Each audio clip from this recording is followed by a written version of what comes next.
What's up, everybody? The Cubs lose another one at the hands of the Brewers. They certainly are scuffling, but they get back home to Wrigley Field today with a chance to turn things around. PCA back on the major league roster. We're going to talk about that. We're going to talk about the Cubs' source of power over the series with Milwaukee and if we could see some more long balls coming in the future. That and more on the Cubs baseball channel. Make sure to give us a like, subscribe, ring the bell, jump in the comments section, tell us how you're feeling, and here is your invitation to our show.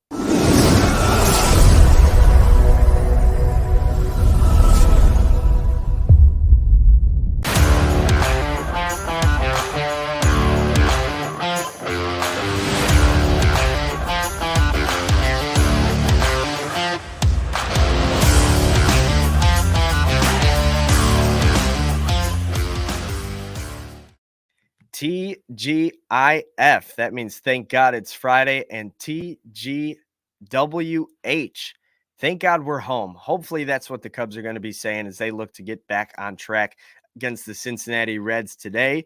My name's Anthony Pasquale on Twitter at ant_Pasquale3. Thank you guys for joining us. We talk a little Cubs baseball after the Cubs fall to the Brewers 6-4 yesterday and now fall below 500, 28-29 on the season. At the beginning of May with all these injuries, you probably would have said if the Cubs are 500 by the end of the month, you'd be happy with it. But now as we near the end of the month, it just has not looked pretty. The offense has struggled. The bullpen has struggled. The starting rotation has been great. And you keep getting quality starts or even better than that and keep on squandering them away because you either can't score enough runs or your bullpen can't preserve these leads. Yesterday's game was no different. The Cubs jump ahead early, 1-0 with a Cody Bellinger home run. They fall behind 3-1, and a 2-run homer from Seiya Suzuki ties things at 3 in the bottom of the seventh. Then, in the top of the seventh, then the bottom of the seventh, the Brewers get one back. Top of the eighth, Christopher Morel ties it with a home run of his own, and then the bottom of the eighth, the Cubs give up 3 runs and lose it 6-4. The offense has fight. They keep on fighting back, but they just cannot seem to get that one hit that really puts away their opponent. We've seen it all week against the Cardinals and the Brewers and even before that. And to no surprise, this Cubs skid is it's getting pretty drastic. The Cubs have now lost 12 of their last 16 games. They're now in third place in the NL Central, and they've lost 5 straight series dating back to that first series against the Braves, then the Pirates, then the Braves again, then the Cardinals, and now the Brewers. But as they look to turn things around, they're going to have Pete Crow-Armstrong back on the big league roster. Pete Crow-Armstrong was recalled to the big leagues on the 10th day. So like we said yesterday, on the first day that he was eligible to return, he was. It seemed like the Cubs decided like, hey guys, we made a mistake. We're going to correct it. Pete Crow-Armstrong is coming right back to the big leagues. The confusing aspect of it all is that Luis Vazquez, how they handled that whole situation is still puzzling to me. He was originally brought up as a defensive-minded shortstop, but they decided to bring him up right after Dansby Swanson and Nico Hoerner were going to be returning to action. So immediately he was inserted into a bench position, which was extremely different and difficult for a guy that you're bringing up to the big leagues. You want him to play in the big leagues. And especially the reason they sent Pete Crow-Armstrong down in that corresponding move originally was for at-bats. So why would you bring a guy up and not give him any at-bats if that's your priority? It especially is weird because Nico Hoerner missed almost a week and was not on the injured list. So sending down Miles Mastroboni and bringing up Luis Vazquez, who's better defensively and could not be worse hitting, seemed like a move that made a lot of sense 2 weeks ago. And instead, they waited until both of the middle infielders, Dansby Swanson and Nico Hoerner, were healthy. And instead, Luis Vazquez has just one at-bat, and the Cubs completely wasted an option on him. Jump in the comment section if you guys have some thoughts on that. But I think that part of the move made no sense the first time, and sending him back down also made no sense. But in terms of Pete Crow-Armstrong, getting rid of him, big mistake. Bringing him back, now you have your best roster at the big league level. Pete Crow-Armstrong gives you so much defensive versatility. It allows you to be stronger at the corners. It also means you have some elite defense in center field and some unbelievable speed on the base paths should he get on. So I'm excited to see what Pete Crow-Armstrong can do as he kind of forced the issue into the Cubs, bringing him back up. Jed Hoyer said before they brought him up that if they did bring him up, they're going to have to find a way to get him at bats, which means maybe some other guys who are struggling are going to be sitting. Maybe Cody Bellinger is going to move around the diamond a little bit more. And that's what we saw yesterday. Cody Bellinger was the designated hitter. Pete Crow-Armstrong was in center field. Seiya Suzuki, who has had some base running mistakes and just some out of character mistakes on the baseball field for Seiya Suzuki. He was benched. Pete Crow-Armstrong had 2 at-bats, and then they pinch hit Seiya Suzuki for him against the lefty, and Suzuki launches a 2-run tying homer. So that move seemed to work for yesterday. We'll see how they continue to move him. We know Michael Busch has been struggling, so maybe that means Pete Crow-Armstrong in center, Cody Bellinger over at first. We could see that a little bit and give Michael Busch some days off. We could also see the Cubs potentially get all 5 outfielders in at once with Happen left, Pete Crow-Armstrong in center, Mike Tauchman in right, Cody Bellinger playing first, and Seiya Suzuki potentially as the designated hitter if they decided to move things around that way. It just gives the Cubs a lot better options, I think, top to bottom in the lineup. And I'm excited to see what more PCA can bring to the table as the Cubs look to get back on track. We talked about this already a little bit. 3 home runs yesterday. Cody Bellinger hit one, Seiya Suzuki hit one, and Christopher Morel hit one. Specifically for Suzuki and Morel, those have to feel really good. You're looking at a team that desperately needs some power and desperately needs it from those guys who have been struggling mightily over the last couple of weeks. So that hopefully gets them right and potentially starts a hot streak off for 2 guys that have shown to be pretty streaky so far in their big league careers. The other thing, the Cubs had 3 warning track flyouts in 1 inning. After Seiya Suzuki's home run, Michael Busch lined one to the wall that had a .930. So you'd be hitting almost 1,000 batting average if you hit that ball every time. And you ran into the, 9 out of 10 times that's going to be a hit. You ran into the 1 out. And it happened 2 nights ago, a robbed homer from Morel. Dansby Swanson was robbed of extra bases with the bases loaded. Perkins also made a diving catch on Ian Happ. He was also great yesterday.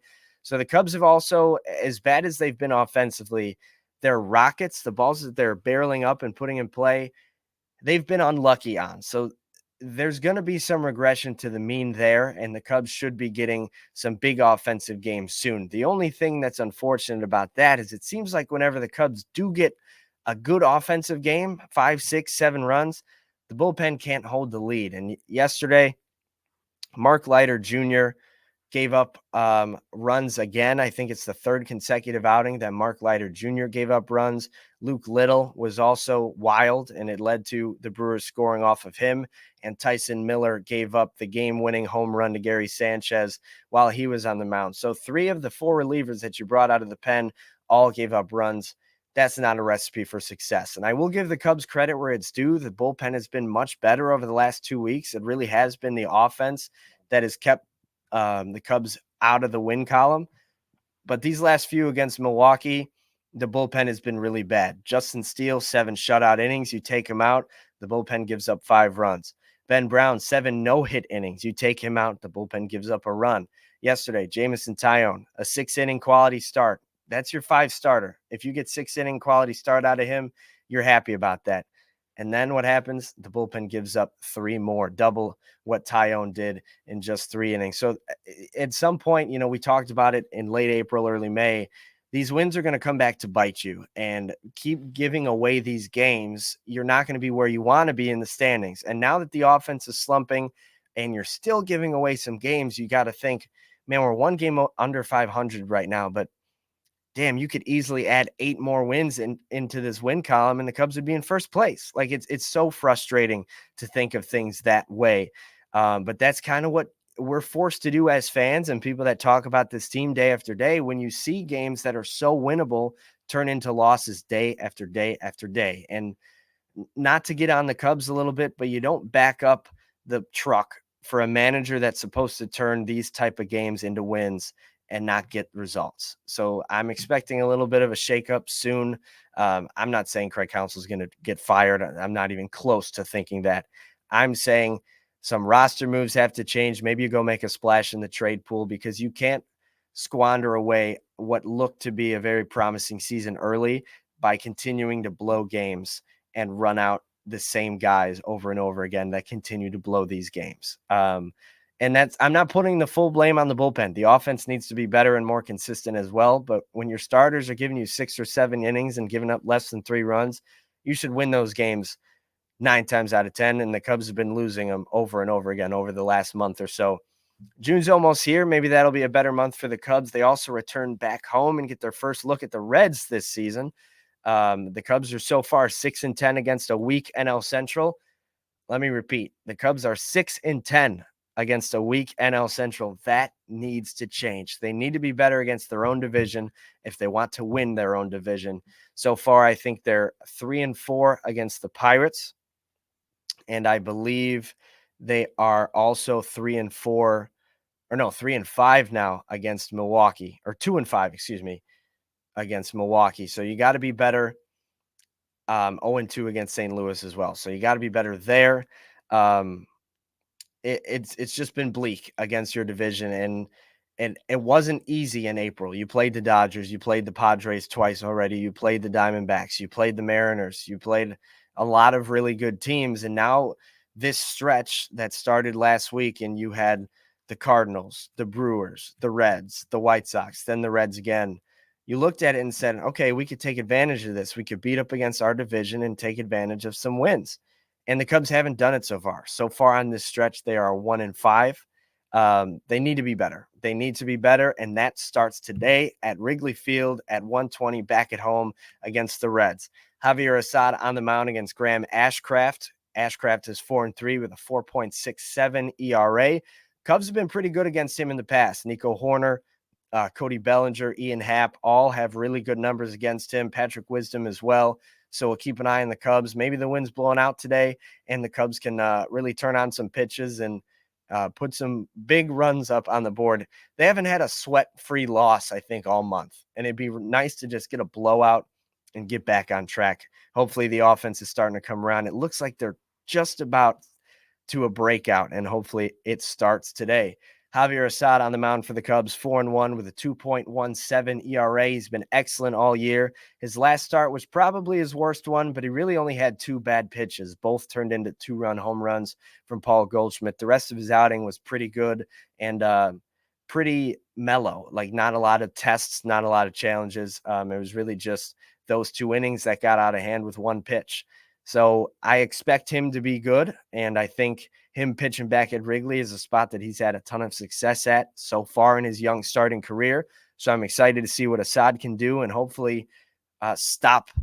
The Cubs have a lot of great starting pitchers, and they need them to continue to be great because the other legs, the offense, the bullpen hasn't been there, but the starting pitching has. Assad is a big reason why, and I'm hoping he can lead the Cubs to a win today at Wrigley at 1:20. I'm Anthony Pasquale. Thank you guys for listening to the Cubs baseball channel. As always, make sure to like and subscribe, get in the comment section, ring the bell, do everything that we're asking you to do because it's a lot of fun to be bringing you guys this content. And we love for more of you to engage and interact and join us on the Cubs baseball channel. But for now, we'll see you tomorrow. Go Cubs.